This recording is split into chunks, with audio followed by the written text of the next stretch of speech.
Okay guys, welcome back na naman sa aking YouTube channel. No? So ngayon magkakarap tayo ng first legendary item or first legendary equipment ng aking alt. Kasi ito ginagawa ko na siyang main kasi nga 'di ba nung nakakuha siya ng legendary. Ayan. So maswerte to kaysa sa main kasi yung nakuha niyang legendary is unique. Yung 5 yung kanyang skill.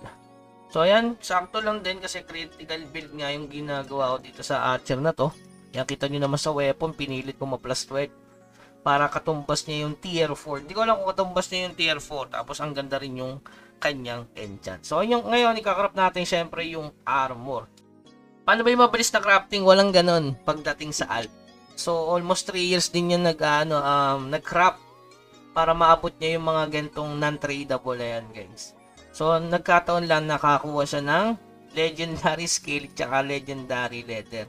So, unahin natin syempre yung sa leather, yung equipment natin kasi is plus 12 na. So, ikakrap na natin yung armor nito. So, inaabot din ng matagal.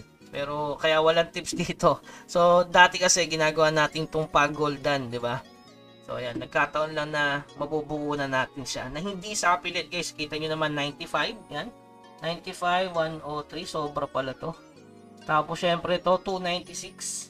Sasamahan lang natin ng yan, 2 piraso at saka 4 nito. Kasi wala na akong glittering wala na akong source ng glittering. Konti na lang yung natira dito Ihintayin ko pa yung sa event.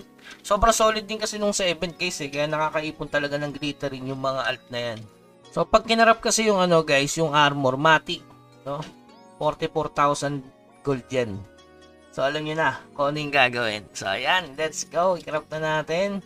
So sa kaya pinakamagandang spot para ikrap yan mga bossing. Siguro dito na lang natin i-grab yan. Sana maging tradable. Wala pa ako naging tradable na item, no? Tapos yung isang alt ko, pabuo na rin ng legendary, no? Sing-sing naman. Or bracelet yung bubuin natin. Kasi yun yung medyo mahal dito sa server, Sa Asia 3. Asia 2, no?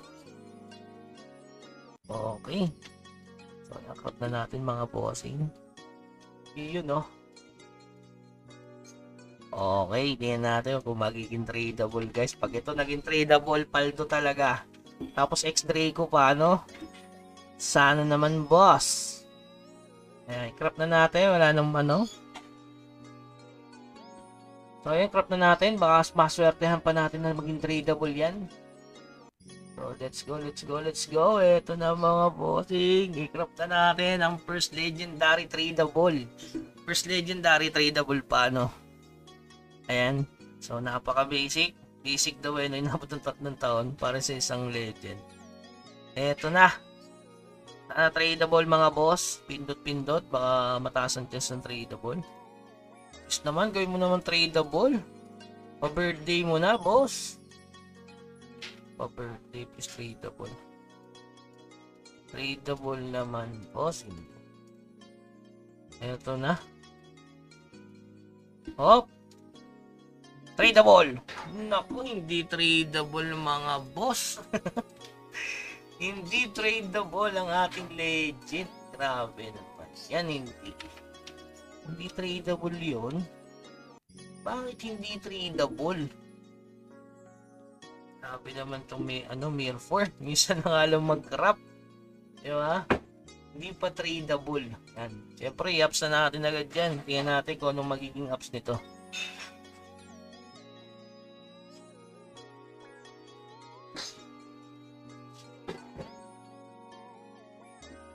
So, i-ups natin to mga boss. Tingnan natin kung anong... Ay, Makati pala to. Yan, sana swertein tayo ma-plus 8. Naku, nabasag pa. Oy, wala nang dark steel. Naku! Yo, nice one. Ito, i-plus 6 mo na agad. Hindi kaya ng alt yan. Naku. Yun! Plus 7, plus 8. Naku, plus 6 lang. Pwede na yan. Masyadong magastos kapag Pa-enchant na natin mga boss. Siyempre special na. Yun Apply na agad. Apply natin. Grabe, mahal pala ng special din dyan. Grabe. Huwag mo ubusin, boss. Bigyan mo na ng critical. Damot talaga. talaga. Yun. Napakabait talaga, no? Hindi talaga tayo binigyan. Okay na eh. So, yun. First Legendary, pa 200 KPS na ang ating alt. So, ayan. Ginagawa natin siyang main, mga bossing. Okay, so keep grinding lang naman. So, same process pa rin. Alam niyo naman paano kumita dito. So, magitan ng alam niyo na. Okay, so ito, sumali kayo sa mga ganitong event. Yan, napaka-solid nung drop nito. Sobrang hirap nga lang i-farm. Kahit yung alt ko nahihirapan, kahit ipasa dun sa menu na kukuha nitong portrait, no? So, pero kapag nakakompleto ka nito at iniipon mo, may chance yan na makakuha ka ng mas magandang ito. Kahit ito lang maganda na to talaga. Okay? So, yun lamang guys, hanggang sa muli. Paalam.